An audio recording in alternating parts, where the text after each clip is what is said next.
Good morning. Welcome back to Sbeck Traditions. So we had a lot of changes that we implemented, and I want to come out this morning and see how things are looking. For one, we had a lot of rain the last couple days, and we have a lot more coming. But the plants seem to be okay. Hasn't been like hail or anything, just a lot of wet. So that was that. I put a cement cage over the peas because they were leaning. Although those were a bush variety, they seem to be those sugar ants. It was supposed to be a bush variety, but they seem to like the trellis, so I'm glad I did that. I have a few more that I can add to that one right there. And I have another pea over that, so on that side, so let me add that as well. But the chickens and the ducks were mostly the ducks were coming over here and nibbling on things. I had a small tiny tin plant right there in that 1 gallon pot with that basil, and they ate it all. And I'm like, they're not even supposed to eat tomato leaves. So I put up, Sam and I put up some chicken wire, and it's just 2 feet tall, just to cover like where they kind of come out. They hang out right here, to put that there. And we blocked off this whole side as well. You can see with the bigger, you can barely see it, but with the bigger wire that's over there. So this whole side here, over here, and through this way is blocked off. Now, the whole back is gated in, so we don't have to worry about that side. But of course, they could come around here, walk around and go in through that way. But they haven't done that. So for now, I'm going to leave it open. The chickens, however, they have come over here, but they haven't been picking at the plants. They're more just picking at the grass that we have down here. So we'll see if I need to add more. Well, then we'll do so if we need to.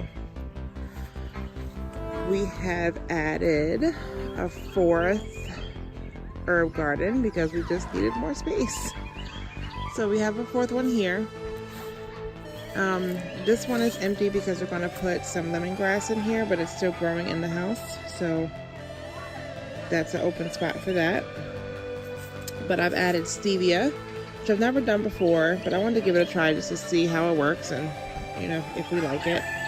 Some more lavender, because we needed more lavender. That African blue basil that you saw that we got in another video from Willow Oak Farm. The thyme that we got from Willow Oak Farm, that's in here. The golden variegated sage that we got from Willow Oak is in here. There's more regular sage in here. The cinnamon basil that I had growing in the greenhouse, I started that in the house earlier in the year, so I wanted to go ahead and get that out here as well. So again, that's just going to be the lemongrass that has to go in there. But we're definitely needing more lavender because we've made some lavender spray to try to help with the flies and also help with mosquitoes. So we're going to do some with lavender and lemongrass. So we need more lemongrass, more lavender, and as you already know, we need lots of sage, lots of peppermint, all that that we're already growing. So I'm really pleased with the way things are looking. It's a beautiful day. Look at this. Look at this side is all stuff that came up from last year.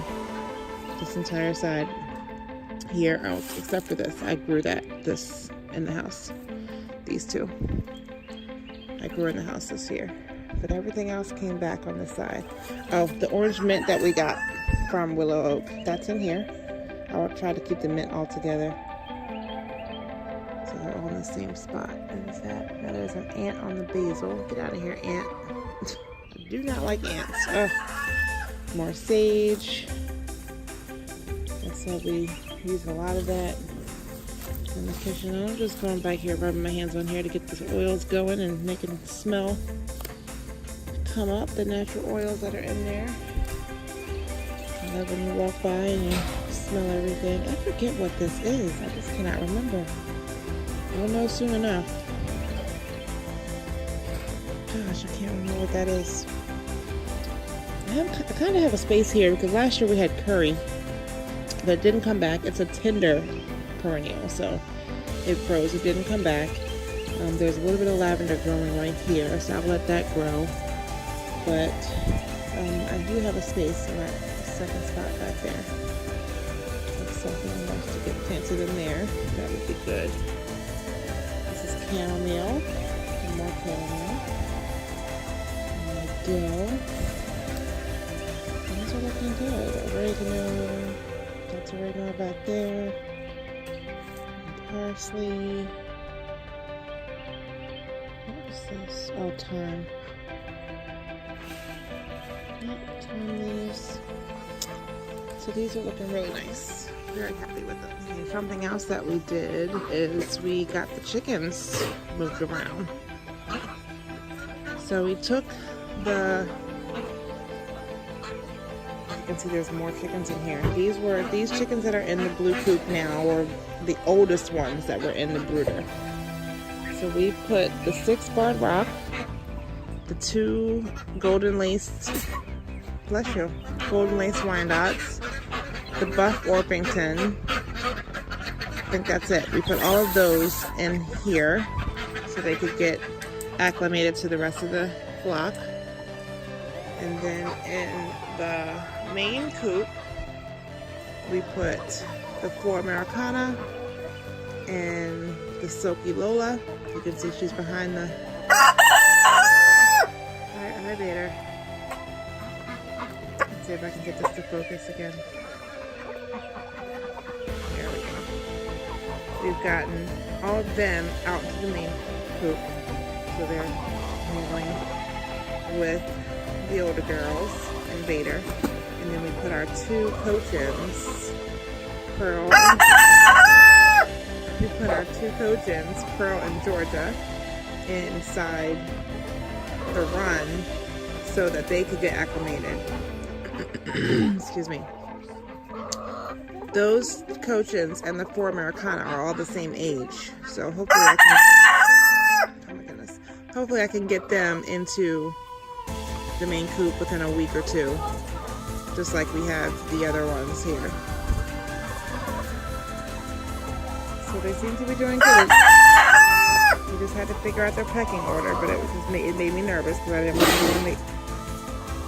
didn't want anyone to get hurt. So since we now have a mixed age flock in the main coop, we've had to switch the feed back to using the grower as the main food that goes down. But we've added a free choice container with oyster shells. That supposedly the hens who are laying will know that they need that and they will just take that on their own. So that's here. That's there in the corner. That's what that is. So the next thing that we finally got done was we finally got the hardware cloth on the front and the back sides where it was just chicken wire. So back there where you can see the cans, it's about 2 feet of chicken wire going all the way from the right side all the way to the left side. The same thing for the front.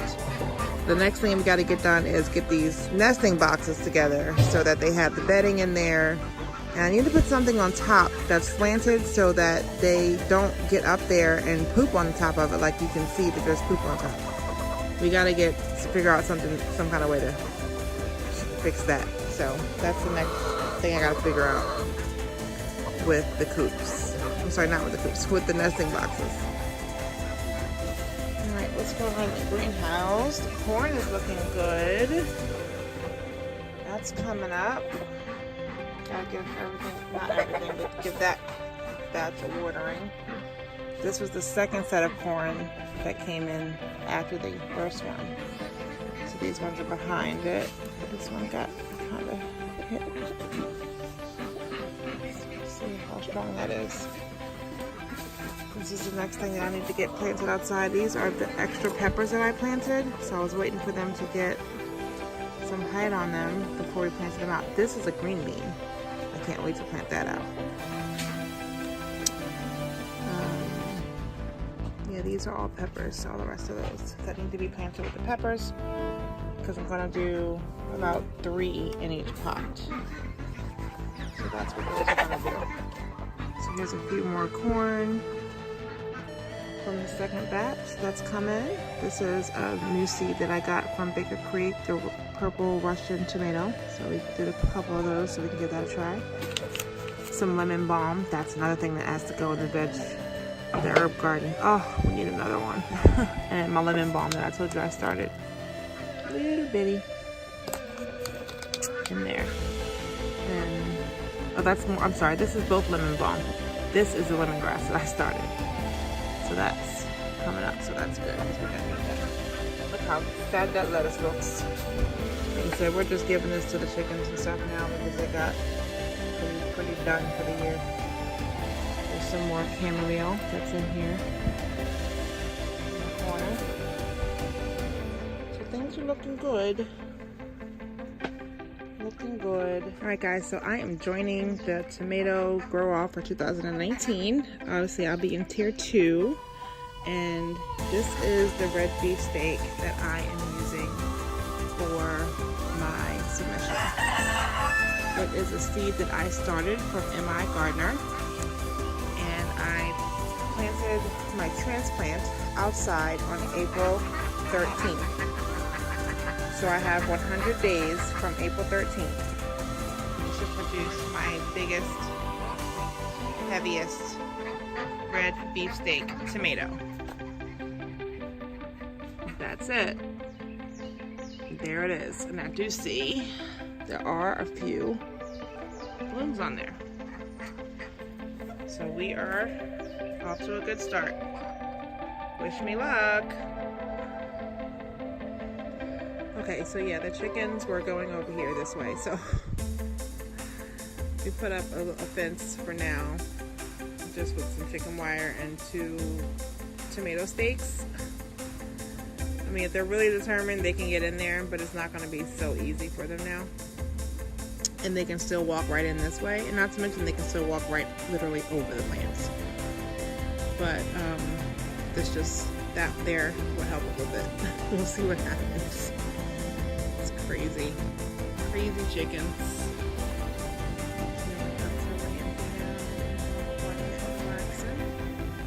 Until I come out here and disturb everyone, right? Hi, the chickens. The young ones are doing well in the blue coop, I think.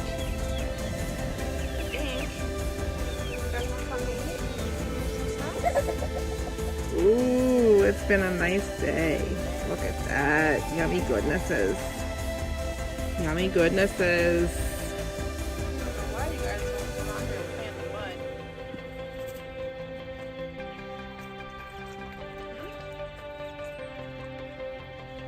I'll just set your fresh water here.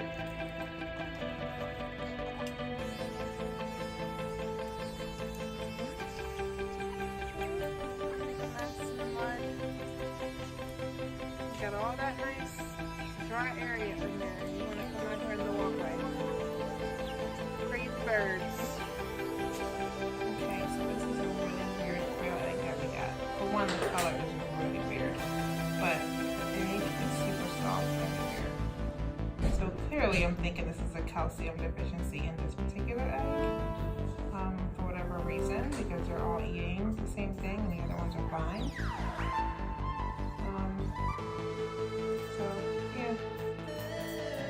Soft shell egg.